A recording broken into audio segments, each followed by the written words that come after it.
Hello and greetings. Focus of this portion of presentation is to discuss various components of teaching and learning. My name is Dr. Naeem Syed. I am associated with OLK12.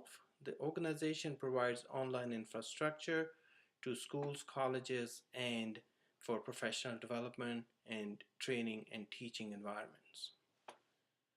The objective of imparting training is to provide basic knowledge and skills required to do one's job.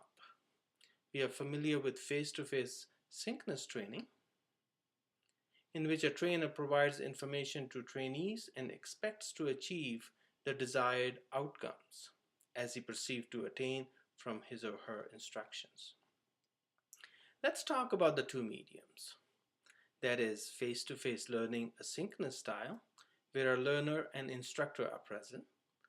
The second medium is online learning, and asynchronous style, meaning instructor and students are not present at the same time. In tradition, face-to-face learning environment, the effervescence and the commitment of the learners can be gauged by observing the interactions between those learners, the cohesiveness of the group, the verbal clues, the paralinguistic cues, the body language. The motivation gives valuable clues of group's interaction. Participation and involvement with the trainer also helps in trainer to understand if the trainees are participating. The trainer can have eye contact with the audiences, watch body language, see the trainees' excitement, and many other actions like asking if they are asking questions and if they are responding and he's getting the feedback from them. In online learning, the objective stays the same. The trainer is still trying to instruct and expects to achieve the same outcomes. In this environment, learners are geographically spread and logging into the training asynchronously, that is at a different time. Thus, social interactions are not naturally present. Now, is it important? And my answer to that would be yes. And it is. In order to substantiate my response of yes, I refer to a study conducted and completed in 2001, referred to as Model of Community Inquiry. It was 10 years ago. Randy Garrison, Terry Anderson, and Walter Archer developed a process model of learning online to make sense of what they were seeing in the creation of learning communities through online course discussions. The community of inquiry framework emerged from this exercise. The model is social constructivist in nature and grounded in John Dewey's 1938 notion of practical inquiry. Since its initial formulation, the COI framework has been taken up by educators worldwide to inform both research and practice. COI constitutes of three elements essential to any kind of teaching and learning. They are social presence, cognitive presence, and teaching presence.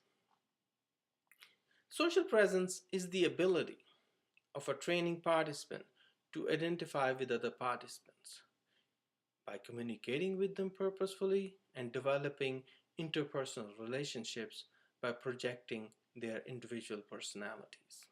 Cognitive presence. The level training participants are able to construct and confirm meaning through sustained reflection and discourse in a critical community of inquiry. The third is teaching presence. The flow of facilitation, design, and direction of the two elements above, social and cognitive processes, help in achieving meaningful learning outcomes. The study signifies the importance of social presence in teaching and learning. The study also suggests that it is a significant portion of learning environment and advocates that it plays a very important role in any style of teaching and learning. In another paper titled Social Presence and and context awareness of knowledge transformation in an M learning environment, author Raymond M. Weltowski also supports social presence and further describes a learner is consciously aware of the presence of available social support for a learning problem. The learner is then able to socially interact with knowledgeable peers and experts for immediate and instant resolution of the problem.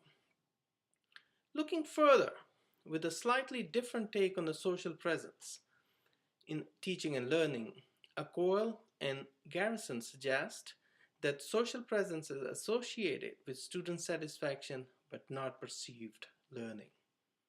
These studies signify the value and need for social presence in a learning environment. This is assumed missing in an online setting. Having determined the missing elements needed for successful learning, experts have identified several steps and suggestions to encounter it. They are, and I'll go with the numbers. Number one, create an area or a dedicated section in your online training where students have to introduce themselves as if they are meeting with other trainees, even though they don't see them, and they are geographically separated by time and region from one and another.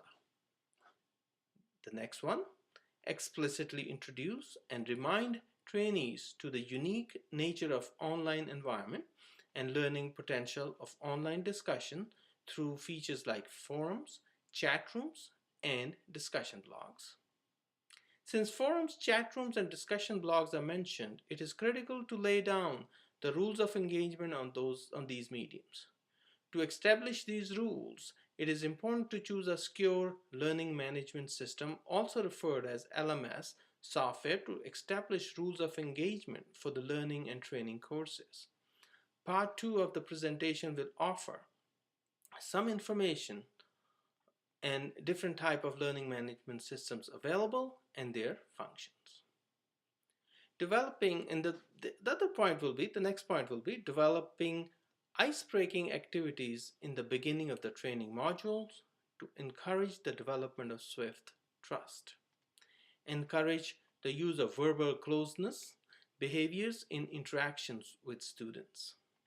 Support, encourage, and promote students to share experience and beliefs in online discussion. The next point would be make participation in discussions on forums a significant part of course grades. These discussions should be specific to the training topics and encourage the students to bring their experiences. A trainer should also require discussions from participants to respond to other trainees' postings and encourage them to post responses to their postings. This creates a dialogue among the participants. A trainer should also make students responsible for sustaining discussion threads. Use materials from their discussion to incorporate in your training. All these recommended practices help achieve the following goals. Getting to know other course participants provide a sense of belonging, ability to form distinct impressions, perception that online or web-based communication is a good medium, and comfort conversing through the online medium, and also comfort participating in the course discussion. All of these recommended practices will be discussed in the second part of the presentation and will be shown using the tools of online learning management system.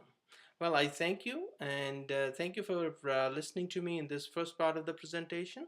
I hope you got my point, and we will also distribute them in a written form so you can take it for your future reference. Thank you again.